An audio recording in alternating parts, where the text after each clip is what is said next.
Paz do Senhor, irmãos, amém. Como Deus é bom, né? E eterna a sua misericórdia. Ainda em pé, abra comigo em Mateus capítulo de número 8.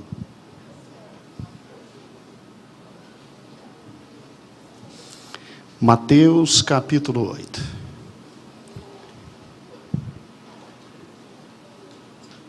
Glória a Deus. Como o Senhor é bom, né? Como o Senhor é bom e eterna a sua misericórdia. Eu senti muito a graça do Senhor. Ele está conosco. Em Mateus 8, versículo 23, nós temos um dos textos mais conhecidos da palavra de Deus. Ele é maravilhoso. E eu quero conversar com você esta noite um pouquinho sobre este texto. Ele diz assim, versículo 23 em diante. Então, entrando ele no barco e com os seus discípulos, eis que veio no mar uma grande tempestade, de sorte que o barco era varrido pelas ondas. Entretanto, Jesus dormia. Mas os discípulos vieram acordá-lo clamando: Senhor, salva-nos, porque perecemos. Acudiu-lhes então Jesus: Por que sois tímidos, homens de pequena fé? E levantando, repreendeu os ventos e o mar, e fez-se grande bonança. E maravilharam-se os homens, dizendo: Quem é este, que até os ventos e o mar lhe obedecem? Agora vá comigo, por gentileza, para Marcos capítulo 4.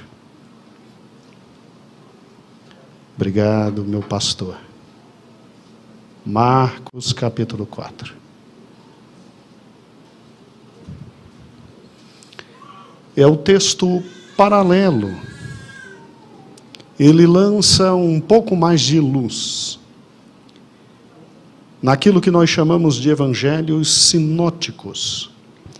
Em Marcos 4, versículo 35, diz assim: E naquele dia, sendo já tarde, disse-lhe Jesus: Passemos para outra margem. E eles, despedindo a multidão, o levaram, assim como estava, ao barco, e outros barcos o seguiam. Ora, levantou-se grande temporal de vento, e as ondas se arremessavam contra o barco, de modo que o mesmo já estava a encher-se de água. E Jesus estava na polpa, dormindo, sobre um travesseiro. E eles despertaram e disseram: Mestre, não te importa que pereçamos? E ele, despertando, repreendeu o vento e disse ao mar: Acalma-te, emudece. O vento se aquietou e se fez grande bonança. Então lhes disse: Por que sois assim tímidos? Como é que não tendes fé? E eles, possuídos de grande temor, diziam uns aos outros: Quem é este, que até o vento e o mar lhe obedecem? Sente-se.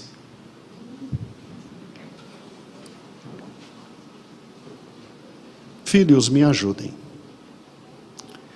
Amados irmãos, eu sei que nós estamos em uma das passagens bíblicas mais conhecidas da palavra de Deus.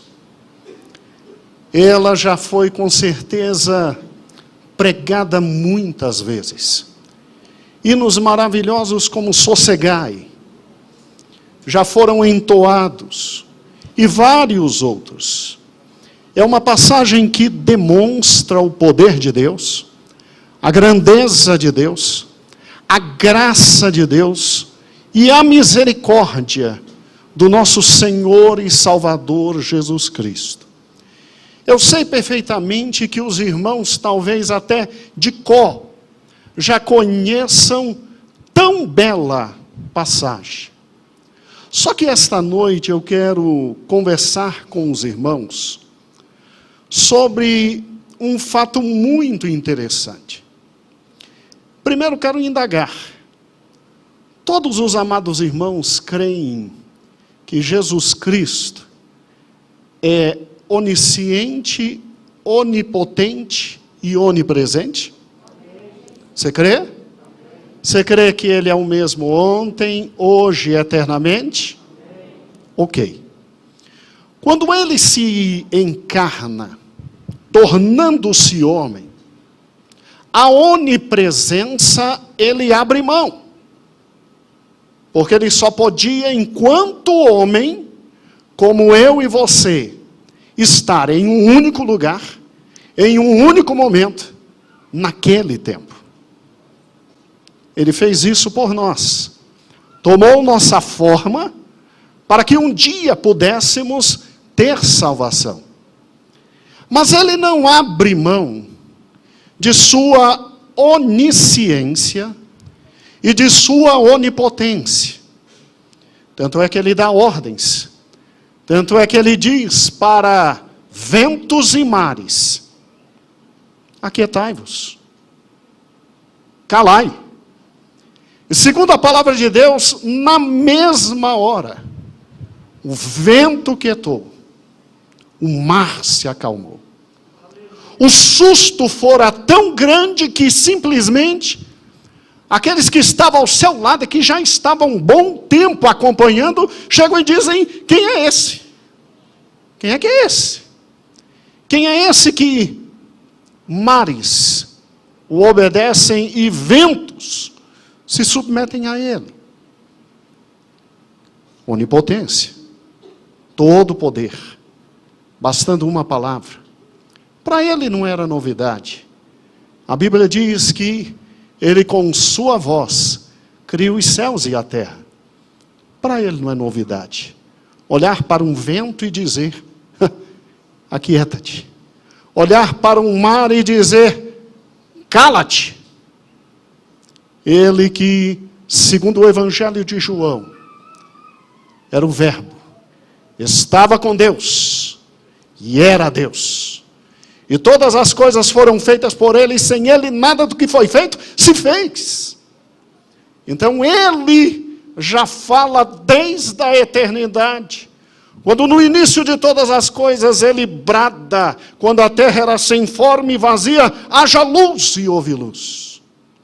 Haja separação, e houve separação. Hajam animais, seres viventes, árvores frutíferas, e absolutamente todas as coisas sempre se realizaram. A voz dele é poderosa, a voz dele é grandiosa, é voz de um Deus todo-poderoso. Só que esta noite eu não quero conversar com você sobre a ênfase do Deus que fala e que cala ventos e mares, que aquieta ventos e mares. Esta noite eu quero conversar com você sobre um Deus que conhece todas as coisas. Ou seja, onisciente, absolutamente onisciente. Porque a onisciência de Cristo não se perde enquanto Ele aqui está na terra. E a grande pergunta que eu te faço esta noite é: por que Ele dá uma ordem como essa que está aqui em Marcos, capítulo 4, versículo 35, porque eles foram para o mar da Galileia em razão de uma ordem dele. Ele diz em Marcos 35, passemos para outra o quê? Passemos. Aí no meio do caminho, uma tempestade. O barco quase indo a pique. Quase todos morrendo e todos gritando. E aí eu te pergunto, ele não sabia que ia ter uma tempestade? A tempestade foi uma surpresa. Será que alguma coisa pega nosso Cristo de surpresa? Será que quando ele simplesmente se encarna, ele simplesmente abre mão da onisciência? Ou será que ele sabia da tempestade? E conhecendo todas as coisas, ele quis a tempestade. Onde eles estavam? Para que você tenha uma ideia geográfica e entenda este texto geograficamente, por gentileza, me acompanhe em pequenos quadros. Ali está a nossa querida geografia de Israel, na época de Cristo. Davi vai aumentar um pouquinho. Olha que interessante, lá embaixo, meu filho, aonde Jesus nasceu, está vendo a Judeia? Está vendo que do lado está o Mar Morto? Está vendo Belém? Ali ele nasce. Só que dali ele tem que fugir para o Egito, e a palavra de Deus diz que quando avisado em sonhos ele tem que voltar, o pai adotivo de Jesus, José, tem medo de voltar para essa região, e aí ele vai lá para cima, lá em cima, num local chamado Galileia. E está vendo Nazaré? Porque ele teria que ser chamado Nazareno. Aí Jesus cresce, Jesus vai começar seu ministério, e ele escolhe o seu QG, Cafarnaum. Adivinha o que nós temos ali em cima, pequenininho, mas poderoso, algo chamado Mar da Galileia. Veja esse outro slide. O Mar da Galileia, por gentileza, meu filho, é exatamente este fantástico lago pescosíssimo, ao contrário do Mar Morto, pescosíssimo. E eu preciso que você entenda as dimensões para entender o que ali está acontecendo. O primeiro quadro, Josué, amplie por gentileza. Olha que interessante. Você tem um lago de 21 quilômetros por 12. E que, segundo a oceanografia, em alguns pontos chegam a 240 metros de profundidade, com um mínimo de 30 de profundidade. 30 a 240 metros. É óbvio que bombeiros militares que estão vendo isso, já têm a dimensão da dificuldade que se estava tendo ali, Escobar. Olha que interessante, o quadro que está do lado, por gentileza, eu preciso que você veja. Veja que é um centro econômico financeiro daquela região, porque ali estão grandes cidades, não só Cafarnaum, como Tiberíades também. Ali estão cidades pesqueiras, cidades onde muito dinheiro rolava. Ali estava a Galileia dos gentios. Grande parte do dinheiro que sustentava Jerusalém saía daí. E olha que interessante, tente localizar Josué, Cafarnaum. Olha que interessante, ali em cima, Cafarnaum. Ali Jesus resolveu desenvolver todo o seu ministério. O próximo slide, para que você compreenda com profundidade o que estamos trabalhando aqui, ele mostra exatamente imagens atuais. Você está vendo aquele barquinho que está ali? Ele tem uma dimensão exata de quase 60 metros. Você está vendo o tamanho do Mar da Galileia? Um dia você vai visitar, é lógico que vai, deixa acabar a pandemia. A gente pega a igreja, vai dar uma volta no Mar da Galileia. Olha que interessante. Veja a próxima imagem. Veja como é bonito, como é amplo. Veja como é amplo. Olha onde aconteceu toda essa história. E o pôr do sol é muito bonito. É um dos pôr dos sóis mais belos que se tem em toda aquela região. Mas é óbvio, pastor, só tem ele. E o Mar Morto, e o morto do Mar Morto é... Então é óbvio, todo mundo vai para aí, né? Isso é óbvio. E para você não se esquecer, o último slide, meu filho, por gentileza, preste atenção nisso. Você está vendo o ir e o voltar? Aquilo é exatamente Jesus atravessando, toda hora, o mar da Galileia para desenvolver o seu ministério. Volte agora para mim, meus amados irmãos, por gentileza. Olhe que interessante. O trabalho de Cristo ao redor do mar da Galileia era tão grande, em razão de ali estar muito das multidões, que ele via, como mostramos nos últimos slides. E olha que interessante, veja em Marcos capítulo 3, uma estratégia de Cristo com seus discípulos. Marcos capítulo 3, versículo 7. Até o 10 diz assim: e retirou-se Jesus com seus discípulos para os lados do mar, e seguia-o da Galileia uma grande multidão, também da Judeia, e de Jerusalém, e da Idumeia, e da além do Jordão, e dos arredores de Tiro e Sidom, uma grande multidão, sabendo quantas coisas Jesus fazia, veio ter com ele. O último mapa, meu filho, por gentileza, para que o povo possa entender a loucura da multidão. Olha que coisa fantástica. Amplie, meu filho.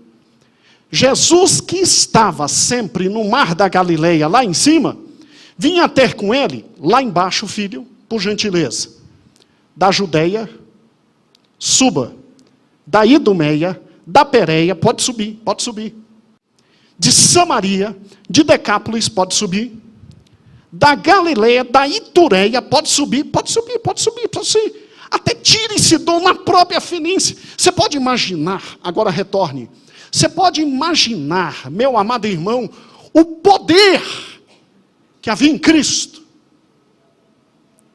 a atratividade que havia no Senhor. Ou seja, simplesmente, por mais de 400 anos, o mundo estava sem luz, em caos. E nada é da glória de Deus, e de repente aparece o próprio Filho de Deus, cheio de poder, pregando, ensinando, curando todas as enfermidades. O mundo veio a ele. O mundo veio a ele. E o que eu acho interessante é um ponto que muita gente pula, que é Marcos capítulo 3, versículo 9. Olha a ordem de Jesus. Então recomendou a seus discípulos que sempre lhe tivessem pronto um barquinho.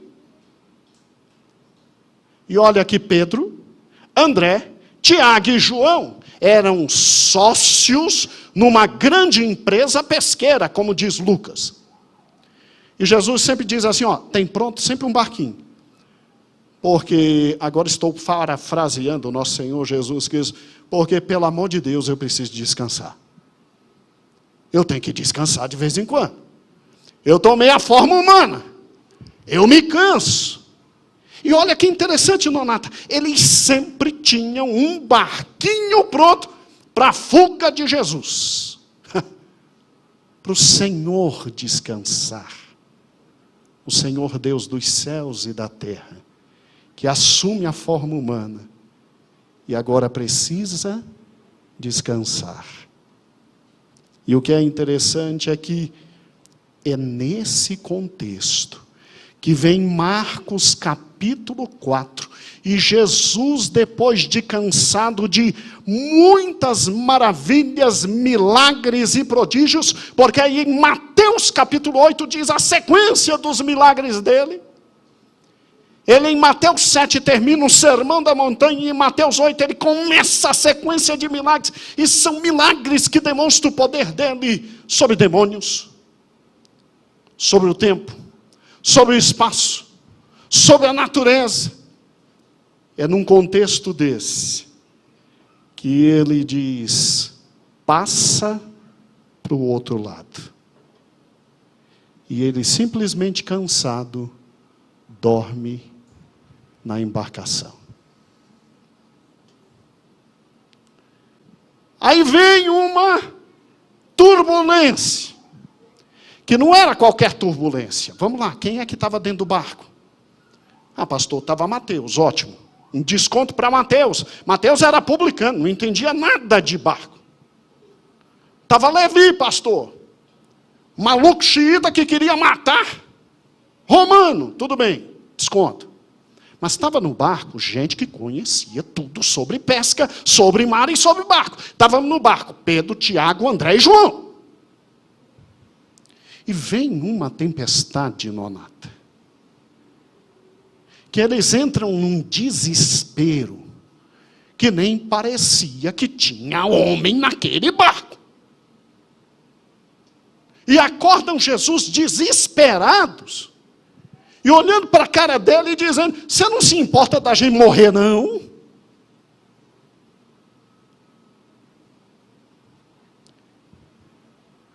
Aí Jesus levanta e diz: mas vocês são sem fé, né? Vento, aquieta-te. Mar, se acalma. Deixa eu voltar a dormir. Deixa eu voltar a dormir. Eu paro e penso essa noite. Se Jesus sabia que haveria aquela tempestade, por que ele deixou que o fato ocorresse? Porque ele sabia. Ele conhece todas as coisas. Ele conhecia o coração de cada escriba que vinha conversar com ele. Ele conhecia o coração de cada um dos seus servos. Ele sabia de tudo. Se a onipresença dele, ele abre mão, e olha que há discussão sobre isso, a onisciência não. E ele dorme. Ele dorme porque, em primeiro lugar, ele queria ensinar aos discípulos e a mim e a você, que é possível tempestade, quando obedecemos estritamente às suas ordens. Está me ouvindo? É lógico que não dá para dar glória a Deus agora, né? Tem tempestade quando a gente desobedece, fica tranquilo. Quando a gente desobedece, vem tempestade. Jonas que o diga. Jonas que o diga. Quase vai embora o barco. Mas peraí. Você tá querendo dizer o quê? Foi o que eu ouvi? Sim, foi o que você ouviu. Obedecendo a Deus à risca todas as suas ordens. Fique tranquilo, isso não evita tempestade.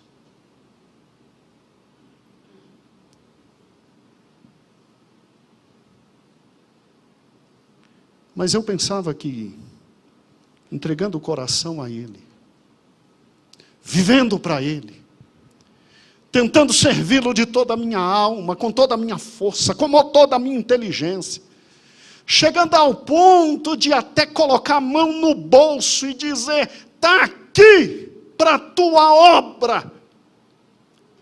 Porque você sabe que o indivíduo é crente mesmo quando ele diz: está aqui, ó, estou dizimando, é para ti. Enquanto a gente ainda não faz isso, a gente ainda está aceitando a proposta de Faraó. Vai e louva a Deus, você e a família, mas o gado fica. Sério? Você acha que chegar ao máximo da carreira cristã, quer botar a mão no bolso e ainda dizimar, te livra de coronavírus? Te livra de estar entubado? Te livra de ver teu filho e a tua filha mortos? Eu acho incrível uma passagem como essa, porque eles obedeceram em absoluto ao Senhor e não se livraram da tempestade. Eu louvo o meu Cristo, porque Ele é sincero quando Ele diz: no mundo tereis aflições. Eu louvo o meu Cristo pela sinceridade dele nunca ter pregado a famigerada e desgraçada e maldita teologia da prosperidade, quando ele simplesmente diz: olha, fica tranquilo, se fizeram para mim vai ser pior com você. E mesmo assim eu paro e penso o que nos faz amá-lo de todo o coração, o que nos faz entregar a alma a Ele. E o que nos faz dizer, Tu és o amado da minha alma. Essa sinceridade dele que nos atrai. São seus olhos sérios que nos falam. São suas mãos estendidas que nos atraem. É seu poder maravilhoso de dizer, olha, não é porque eu estou com você, e você está obedecendo minha voz, que não vai ter tempestade. Fica tranquilo, tempestade tem quando você me obedece, e o fato de eu estar no barco não evita a tempestade. Então essa noite, você que está me ouvindo, em nome do Senhor Jesus, se você está perguntando o que está acontecendo, e se você de coração está servindo a Deus, e se você de coração está sendo sincero perante o Senhor, se na tua vida não há motivos para o caos, então lembre-se, o Senhor te trouxe ao caos.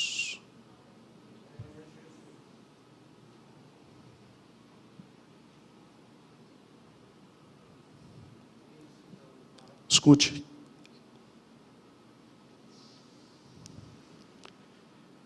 Segundo lugar, ele bota discípulos lá dentro e dorme.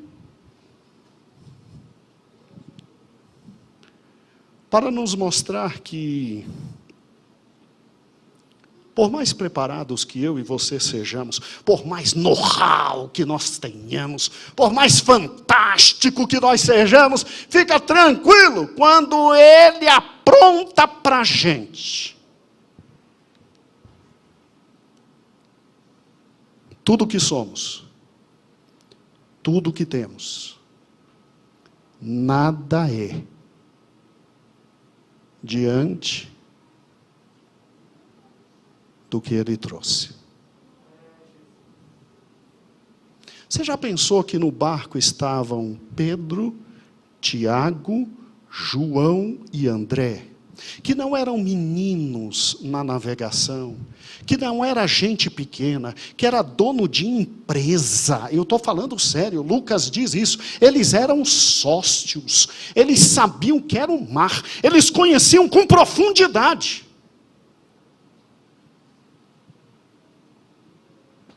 Está confiando em quem que está do teu lado? Porque eu, Mateus, que estou nesse barco, eu estou confiando na peça rara do Pedrão. Eu, Bartolomeu, eu estou olhando para André e dizendo, é para puxar o quê? Aonde? Eu, coitado, Judas Iscariotes, que ainda não traiu o meu Senhor, eu estou dizendo, André, eu pulo ou eu fico? E o pior, os 4 que tinham know-how para aquele momento, que tinham capacidade para aquele momento, os 4 não puderam fazer nada, a não ser gritar como meninas, mestre, socorre.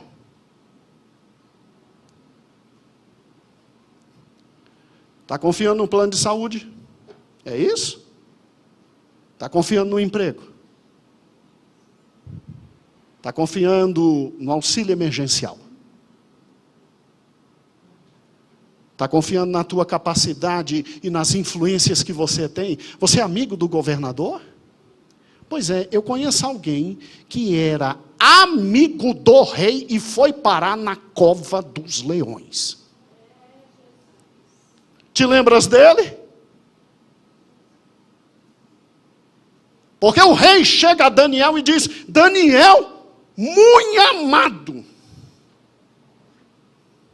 tu está confiando em quem? Quando a tempestade vem, não há know-how, não há dinheiro, não há força, não há poder, não há amizade. Quando a tempestade vem, ou ele está no barco, para ser despertado por nossos gritos, ou nós vamos afundar.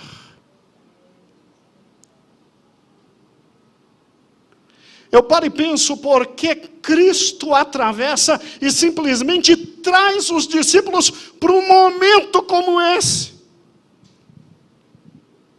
Sim, é para mostrar seu poder. É para dizer quem Ele é. É para nos deixar de boca aberta. É para a gente dizer assim, quem é este? Porque quando os discípulos disseram, quem é este?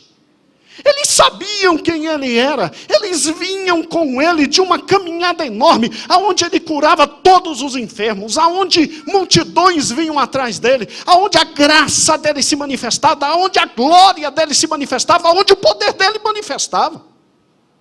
Eles sabiam que ali estava alguém que poderia simplesmente fazer tudo, mas eles não sabiam que Ele podia dominar a incontrolável natureza. Você sabe por que a tempestade vem? Para Ele se revelar a mim e a você. Para vermos-lo como nunca o vimos. Para enxergarmos a Ele como nunca enxergamos, para discernir aquilo que nunca discernimos, para poder entender que Ele é muito mais, Ele é muito mais, Ele é muito mais, Ele é muito mais, Ele é muito mais.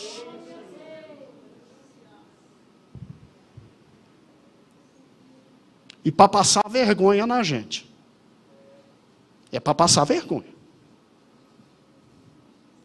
Porque Ele quer ouvir. O que nós vamos falar?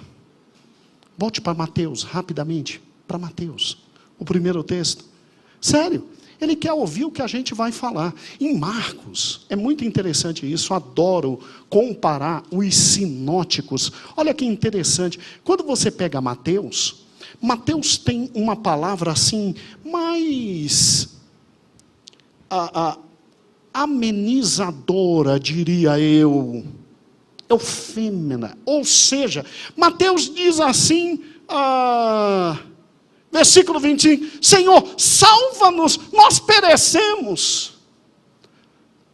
Marcos, meu amigo, que escreveu, sem ser discípulo de Cristo, mas como era discípulo de Pedrão, aí Marcos, de forma mais imparcial, no capítulo 4, eu acho fantástico isso, no capítulo 4, Marcos, assim, abre e escancara, e lá no versículo de número 38, o grito deles não é, ai Senhor, salva-nos, o grito é, mestre, não te importa que pereçamos. É mais ou menos assim. É a pobre da esposa que vive, se arrebenta loucamente de amor pelo marido e faz tudo pelo marido, faz tudo pelo marido, faz tudo pelo marido. Aí no dia que a comida não fica muito boa, aí lá vem o animalzinho olhando e dizendo, você não me ama? Você não me ama? Para servir uma comida dessa, você não me ama? É isso aqui.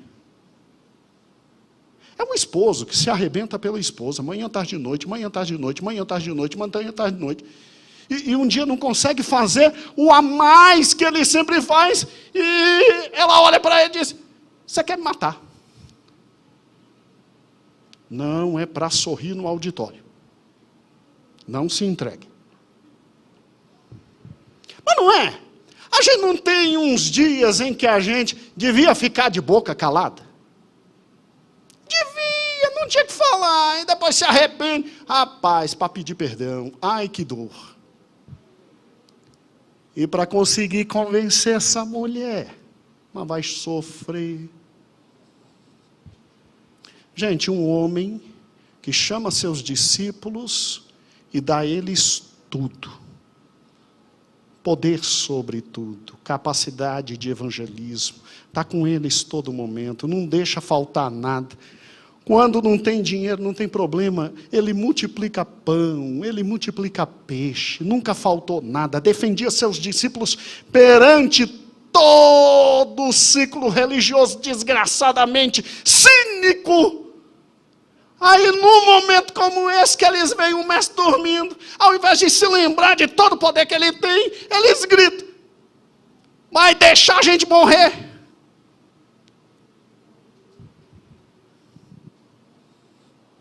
Jesus se levanta e Jesus diz: mas vocês têm pouca fé, né? Vocês têm muita pouca fé. Volta agora para Mateus. Olha que lindo. Isso acontece exatamente um pouquinho depois de Mateus 8, versículo 5 até o 13, onde simplesmente um centurião, alguém que não era do ciclo de Jesus, alguém que era romano, que era simplesmente um opressor, chega perto de Cristo e diz assim: Cristo, o meu servo vai morrer. Jesus diz: então eu vou na tua casa curar. Ele diz: não, eu sou militar, Cristo, pode ficar tranquilo. E militar conhece algumas coisas que o civil não conhece. Militar sabe que basta uma única ordem, as coisas acontecem. Basta uma ordem daqui, o meu empregado é curado lá. Jesus olha e diz: nunca vi tamanha fé no meio de vocês. Um pouquinho depois, Jesus simplesmente olha para os discípulos que estão com ele todo dia e diz: mas vocês não têm fé nenhuma. Sabe por que a gente passa por tempestades? Para a gente ser confrontado, para a gente ver o quanto cresceu espiritualmente, para na realidade ver quem nós somos, se nós somos gente grande ou se somos meninos, levados por qualquer vento de doutrina, qualquer vento de problema, qualquer vento de enfermidade. O Senhor nos abala às vezes simplesmente para ver em que estágio nós estamos. E nos fazer conscientes que Ele ainda é Deus. Mas escute, há uma última razão para um texto como esse, e essa é linda. É para que possamos entender que todo o momento é Ele que, além de conosco estar, possibilita a nossa existência. E calma, não fique desesperado não. A vida do cristão não é só tempestade não. Não, graças a Deus. Tem muito mais para a gente que tempestade. Tem momentos que Ele senta conosco e Ele começa a nos ensinar: bem-aventurados, bem-aventurados, bem-aventurados, bem-aventurados. O reino é assim, o reino é assim, o reino é assim. Há momentos que Ele nos toma com intimidade, Ele diz: olha, eu desejei ter esse momento com vocês, então toma, aqui é o meu corpo, aqui é o meu sangue, vocês têm parte comigo, e vocês serão ressuscitados. Há momentos que simplesmente Ele aparece no nosso meio do nada, e a gente está caminhando, e a gente desesperado, sem saber direito o que está acontecendo, e Ele vai abrindo a palavra e nos ensinando, e quando Ele parte o pão que a gente vê a glória dEle. Há momentos que Ele nos leva ao monte e se transfigura diante de nós. Irmãos, os momentos de glória, de graça, de presença dEle são muito maiores, mas os momentos de agonia são fundamentais para crescermos. Foi em razão de um momento como esse que esses homens viram que, se até a natureza está aos pés dele, então Deus o exaltou soberanamente e lhe deu um nome, Oracanturiceralamaturiandas, que é sobre todo nome, para que todos os joelhos se dobrem, sejam nos céus, sejam na terra, abaixo da terra, e toda língua confesse que Ele é o Senhor, para a glória de Deus Pai. Santo Santo é o nome do Senhor. Santo é o nome do Senhor. Ele está conosco. Ele está conosco. Está difícil aí? Ele está conosco. Ele é Emmanuel. Ele é Deus presente. Ele é Senhor na tempestade.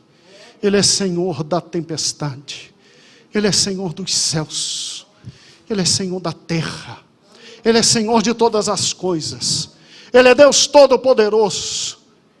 Ele é Emmanuel. Ele é Deus conosco. E escute. Está perto dele dizer: mar, vento, está perto. Está muito perto. Louvado seja o nome dele. Louvado seja o nome dele. Pastor, o que eu faço? O que eu faço no momento, então, da tempestade? Faça essa oração. Faça essa oração.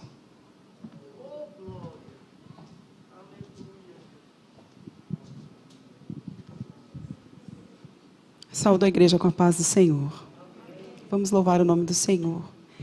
O hino é conhecido, você pode louvar ao Senhor comigo. Amém? Glória a Deus.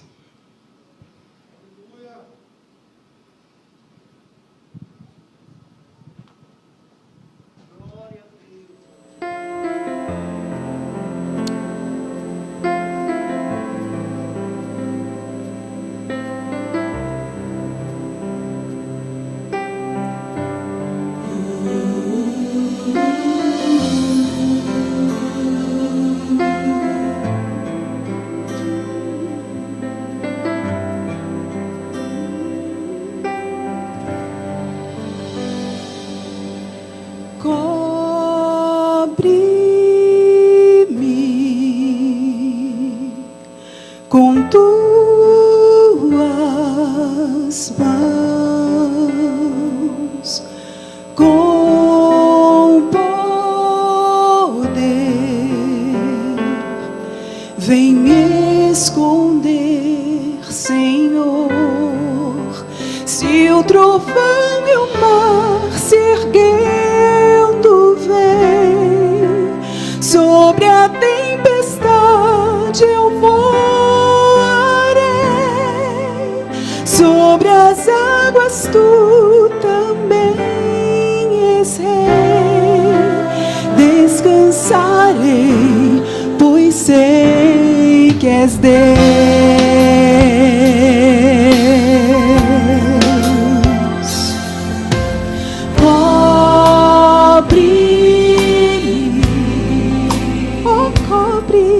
Com tuas mãos, com poder, vem me esconder, Senhor.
meu Deus, tu és meu Deus.